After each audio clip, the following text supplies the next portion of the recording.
following is a series of responses to questions I answered for the League of Extraordinary Study streamers. Here are the complete responses of what I said. Some of these things I'd like to expand upon one day. For now, here are the sort of brief versions of things. Hey, I'm Ang, and I'm a third-year medical student at the St. George's University of London medical program. I'm also part of their graduate entry medical program stream.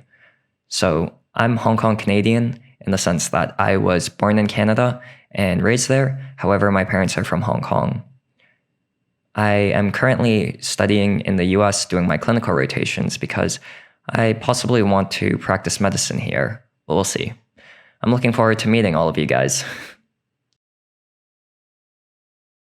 So my channel is called Ang, it's my name, and what I do is I basically study medicine every day, almost every day that is, and I really wish that I had a little bit more time to study, and if I ever do have more time to study, or I become a little bit more efficient and productive, I hope that I can one day learn to program or learn other languages, but we'll see. Anyways, in addition to doing streams, I also try to make videos every once in a while, but it's pretty tricky to find the time to think about ideas and then script them out and then do some recording and finally edit and upload them.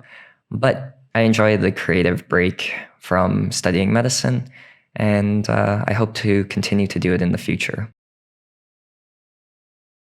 If I had to pick a superpower for myself based on how I am, I would probably say that my superpower is to be unfazed by things. It's a bit of a double-edged sword in the sense that if you want to tell me anything, I generally won't react big. So if you're embarrassed about it, don't worry about it. I won't have a big reaction or freak out, and I hope that I can support you. But with that said, if you come to me wanting me to be outraged or something like that, I probably won't react that way. But what that means is that, if we ever meet in person and something goes wrong or something's bad, I'll unlikely freak out or anything like that. So hopefully that's a good thing. But it's worked for me and against me. But that's my superpower, I guess, to just kind of not have a big reaction to things. So I would definitely say that I am very passionate about medicine, physiology, and science in general, in the sense that I definitely would not be able to work as hard as I do in these kinds of things if I didn't have the passion for it.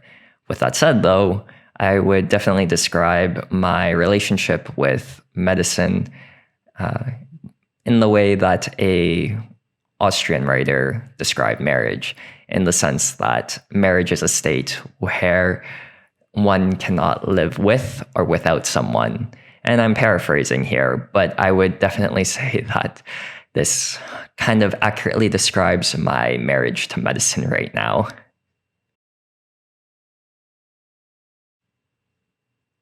In terms of what I do in my free time, well, I always make the joke, well, half joke that is, that I don't have a life anymore. Medicine took that away from me. But if I was to think about the things I do outside of medicine, I would say that I am a pretty big foodie, not super big on like that Instagram scene or anything, but I enjoy going out, eating big, and eating as a social occasion and trying a whole bunch of new things. Other than that, I like obviously watching television and movies, particularly the sci-fi genre, and there's anime, and then I have a complicated relationship with video games. It's a long story, and maybe we'll talk about it another time, but let's leave it at the fact that it's a very complicated relationship with video games. I think that the most important life lesson that I've learned is that you're never right, just less wrong with time. And I think this more or less encapsulates how I live and how we think about things in general in science, in the sense that we can never say that we're right, but we tend to get closer to the truth with time, and we tend to improve and continue to grow with time. And I think that having this kind of mentality has really helped out with my development. And I think this kind of mentality can help us continue to pursue excellence in the future. So if anything was possible, I think that my dream goal would be to control the universe. I know that's a bit strange, but in our world, there are seemingly inseparable relationships in the sense that as long as there are victors, there are also the vanquished. And too often, in order to create peace and prosperity, it comes at the expense of war.